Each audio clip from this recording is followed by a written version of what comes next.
Hey, I'm golf broadcaster Matt Adams. The updated and expanded second edition of my book, The Golf Round I'll Never Forget, Golf's Biggest Stars Recall Their Finest Moments, is now available. Readers can expect to march with Arnie's Army at the 1960 U.S. Open, relive Jack Nicklaus's remarkable 1986 Masters win, and be amazed by the Tiger Slam. The Golf Round I'll Never Forget, Golf's Biggest Stars Recall Their Finest Moments. Pick it up where fine books are sold, including BarnesandNoble.com and Amazon.com. This day in sports history.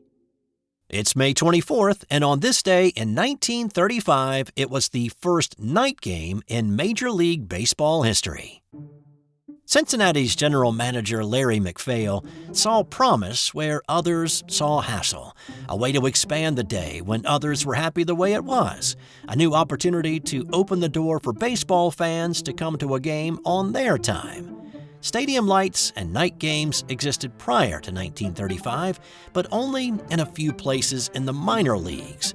MacPhail had seen the success those clubs had by adding illumination at ballparks to play night games, so in December of 1934, MacPhail petitioned the league at the winter meetings and was given permission to add lights at Wrigley Field. But it's not a simple process. You can't just stick some poles in the ground and mount some lights on top. And especially since this had not been done much yet, and a whole lot of eyes would be watching to see if it actually worked. So it needed to be done right. The Reds organization asked General Electric and Cincinnati Gas and Electric to work on it. Now, there's some math and science that goes into the process. It required a mix of watts, lumens, and positioning to get it right. The field had to be well lit, no shadows. The players had to be able to see the ball and not be temporarily blinded by the light. Fans and broadcasters needed to be able to see the action clearly. In the end, 632 lights were mounted on poles around the field, and at 8:30 on this day in 1935, President Franklin Delano Roosevelt, sitting in the White House 500 miles away, sent an electric pulse down a copper wire to Cincinnati's Wrigley Field.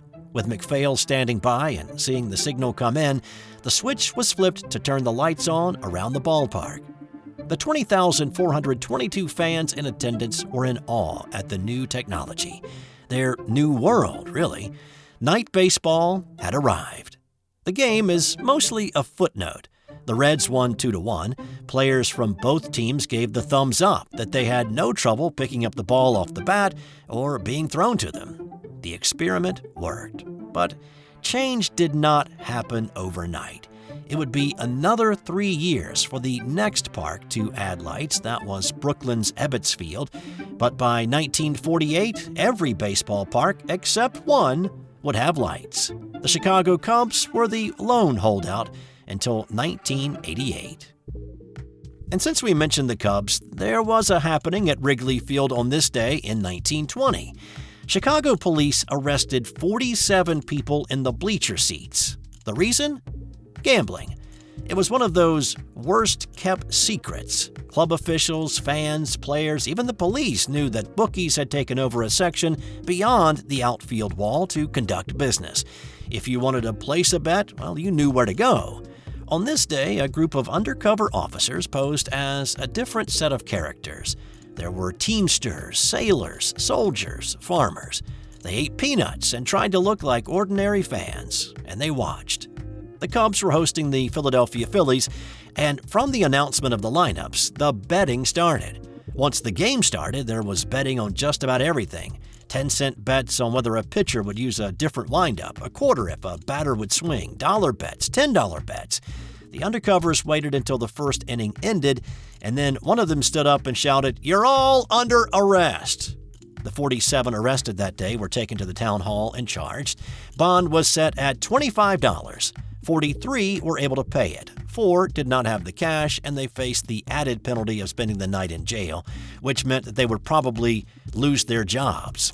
A kind soul who also had a lot of money and more than likely a vested interest in those guys coming back to the ballpark to place more bets paid the $100 to get those 4 released as well, gambling on those guys returning to court for their court appearance. So, what happened then? Well, it's sort of lost to history. The media took great interest in the story on this day and the next day or two, but then lost interest, and nothing is really known about how the people who were arrested fared in the courts. One quick thing, do you know why they're called bleachers? Today, most bleacher seats are made of aluminum, and there are a lot that are covered. But the first reference to bleachers was back in 1877 when a writer for the Cincinnati Enquirer wrote about the people sitting in the cheapest seats in the park, which were wooden boards in the hot sun. Wood lightens when exposed to the sun for too long, or it bleaches, so the fans were sitting on bleached boards or bleachers. And May 24th has been a great day to be an Unser. Bobby Unser won his third and final Indianapolis 500 on this day in 1981. On this day in 1987, it was Bobby's brother, Al Unser Sr., winning the Indianapolis 500 in a car he wasn't even supposed to be driving. The 47-year-old Unser was a replacement driver for Roger Penske's team after Danny Ongaius was injured and suffered a concussion during practice. So, Unser started on the 7th row of the grid. He moved up casually throughout the course of the race, and with 20 laps to go, he was sitting comfortably in third. On lap 180, race leader Mario Andretti blew an engine, and then after the man who took over the lead, Roberto Guerrero, stalled his engine on a pit stop, costing him a minute of valuable time, the older Unser was out front. Unser cruised to the win with a 5-second margin of victory over Guerrero. Unser's 25-year-old son, Al Jr., finished fourth. For Sr., it was his fourth Indy win, tying him for the most with 3 other drivers, and at 47 years, 360 days, he became and remains the oldest driver to win the Indianapolis 500. And then in 1992, it was Little Al's turn. So many things happened in this race, and there were so many possibilities for storylines in this one. The weather was cold, preventing the tires from heating up properly, leading to race cars sliding everywhere on the pace laps before the green flag even dropped. Pole sitter Roberto Guerrero was trying to warm his tires on the pace lap. He slid off the racetrack and crashed his car. Previous 500 winners Mario Andretti, Rick Mears, Emerson Fittipaldi, Ari Luyendyk, and Tom Sneva all wrecked throughout the course of the race. The first father-son combo to win at the Brickyard was another storyline, but it looked like that distinction would belong to the Andretti family for the longest time. Michael Andretti had the best race car on the day, but as we've learned recently, that doesn't always equate to a win.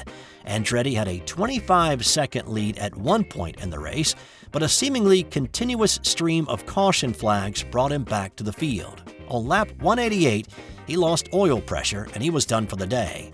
That set up an 11-lap sprint to the finish between Little Al and Scott Goodyear.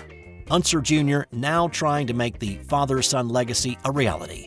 Goodyear chasing the distinction of becoming the first to start last and then win the race. On the final lap, this is how it sounded. Here's Paul Page with the call. They make the turn for home now. On the main stretch, Scott Goodyear closes in. He looks for a place to come by. Scott Goodyear tries it, but no. I believe that's the closest finish in Indy history. Closer than the race 10 years ago when Gordon Johncock beat Rick Mears. After 500 miles of racing, the race was decided by 72 inches. It is still the closest 1-2 finish in Indy 500 history. And in 2004, Maurice Clarett lost his legal battle with the NFL. 2 years earlier, Clarett was riding a wave of celebrity. In 2002, as a freshman at Ohio State, he rolled up 1,300 all-purpose yards, scored 18 touchdowns, and scored the winning touchdown for the Buckeyes in the national championship game against Miami.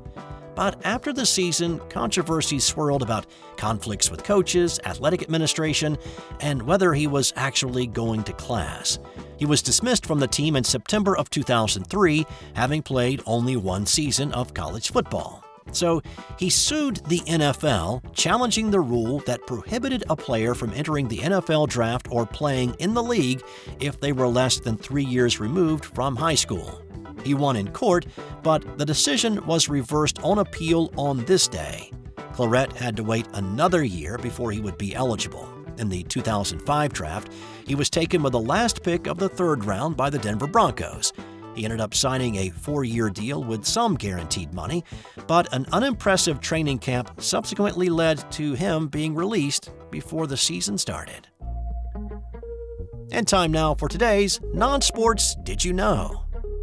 In the state of Maryland, it is illegal to curse while driving, punishable by up to $100 in a local constabulary swear jar. So watch your road rage out there, Terrapins. That's all for today. I'll have more tomorrow on This Day in Sports History.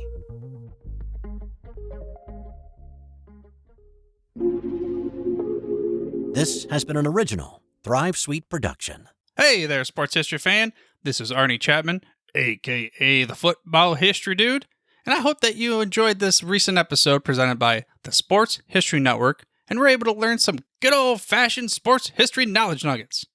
I started the Sports History Network back in 2020 with the mission to help podcasters find a community of like-minded sports history nerds, as well as helping aspiring podcasters to start their own shows. We have a little bit over 30 shows on the network right now covering all sorts of sports history, but as far as I'm concerned, we're just at the toothpick in the ocean moment, that can't even figure it out because there's so much more coming. We wanted to create the ultimate headquarters for sports yesteryear, starting with Podcast Network and our website, but we're going to continue to move into other mediums as well. And here's the cool part, because we want you to be part of our team. So if you're interested in starting your own podcast, or maybe being a guest on one of our shows, or who knows, maybe even writing an article for us over on the website. Seriously, all you gotta do is reach out to us on the contact page over at sportshistorynetwork.com. You can be as technologically savvy as a Neanderthal tapping on a stone trying to figure out this whole hieroglyphics thing back in the day. Again, it doesn't matter, because even if you don't understand the whole podcast space, we have a production team that can pretty much help you out with doing everything. All you gotta do, head over to sportshistorynetwork.com, head to the contact page, fill it out. That message goes right to me, and I'll reach out to you as soon as I can. But for now, dude, I'm through if you're through.